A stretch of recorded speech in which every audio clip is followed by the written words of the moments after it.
अस्सलाम वालेकुम प्यारे बानू ये असां वन क्लास बुक जो फर्स्ट डे आहे असांजो ऐं असां अॼु खां स्टार्ट करूं था वन क्लास इंग्लिश बुक जी। अॼु असां शुरू करूं था इंट्रोडक्शन ग्रीटिंग सां, मतिलबु जीअं तारीफ़ी सलाम सां। ये तारीफ़ी सलाम छा आहे इहो हली पेज में हुते ॾिसूं था।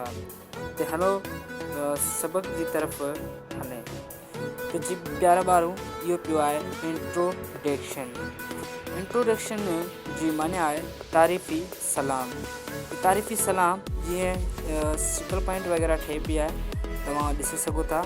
तो जीअं हिकिड़ो मास्तर आहे, उनजो नालो आहे इमरान, ऐं ॿी जो स्टूडेंट आहे उनजो नालो आहे बचल, ऐं टे शागिर्दयाणी आहे स्टूडेंट, उनजो नालो आहे सीरत।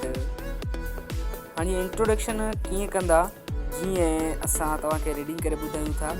त पहिरीं इंट्रोडक्शन आहे, मतिलबु कि तारीफ़ी सलाम, ऐं उन खां पोइ आहे टीचर चवे थो अस्सलाम वालेकुम, my name is Imran, I am your teacher. चए थो मुंहिंजो नालो इमरान आहे, आऊं मास्तर आहियां। उन खां पोइ शागिर्द चए थो वालेकुम सलाम, माय नेम इज़ बचल, आई एम यूर स्टूडेंट। चए थो मुंहिंजो नालो बचल आहे, आऊं हिकु शागिर्द आहियां।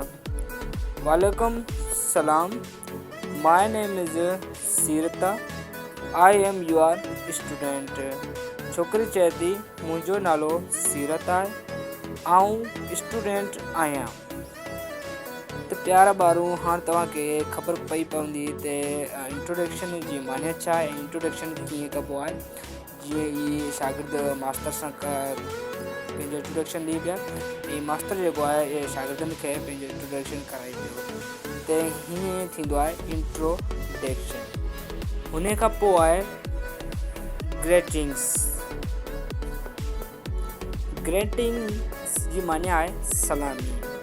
जी सलामी कीअं कबो, ज़ाहिर पाण हिक ॿिए सां सलामी कंदा आहियूं घर में या किथे बि। त सलामी जो टाइम हूंदो आहे, जीअं सुबुह जे महिल पाण हिक ॿिए खे सलाम कयूं था, माइट मिटनि खे। ऐं ॿियो हूंदो आहे आफ्टरनून जो टाइम, 12 खां पोइ बि असां हिक ॿिए खां सलामी कंदा आहियूं किथे न किथे। शाम जो बि कंदा आहियूं, राति जो बि कंदा आहियूं। त इन हिसाब खां जीअं तव्हांखे असां सम्झायूं त पहिरीं टीचर ऐं चिल्ड्रन मतिलबु स्टूडेंट्स। त पहिरीं टीचर चए थो गुड मॉर्निंग।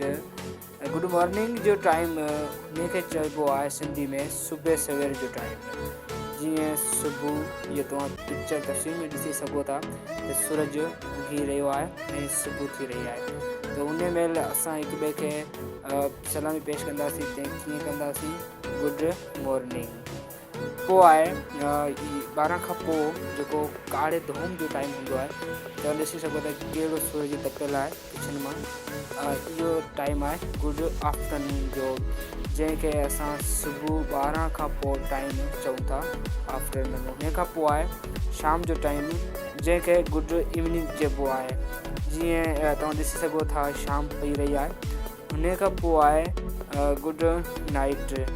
गुड नाइट जो टाइम आहे राति जो, तव्हां ॾिसी सघो चंड ॾिसण अचे पियो, तारा वग़ैरह। इहो गुड नाइट जो राति जो टाइम आहे, ठीकु आहे। हुन खां पोइ असां कंहिंखां मोकिलणु कंदा आहियूं या किथे वेंदा आहियूं त मिट माइटनि खां मोकिलणु कंदा आहियूं त गुड बाय चवंदा आहियूं। त हीअं जो ईअं पिक्चर में ॾिसी सघो था गुड बाय। त प्यारा शागिर्दो, असांजो अॼु जो लेक्चर तव्हांखे ॾाढो पसंदि आयो हूंदो, ऐं इहो असांजो हिते लेक्चर ख़तमु थिए थो। तव्हांखे ख़बर पई पवंदी त सलामी कीअं कबो आहे ऐं इंट्रोडक्शन जी माने छा आहे। अॼु असांजी फस्ट डे आहे। फस्ट डे में पहिरीं बुक्स जे इंग्लिश में इहो असांजो लेक्चर हुओ, ऐं सुबुह जो ॿिए वीडियो जो तव्हां इंतज़ारु कबो त असां ॿियो वीडियो में अॻिते पढ़ंदासीं क्लास बुक। Thank U. ऐं असांजे चैनल खे लाइक सब्सक्राइब ज़रूरु कजो, त जीअं असां ॿिया वीडियो बि तव्हांखे मोकिले सघूं ऐं असांजा वीडियो तव्हांखे मिली सघनि। त सब्सक्राइब ज़रूरु कजो। Thank U very much all students.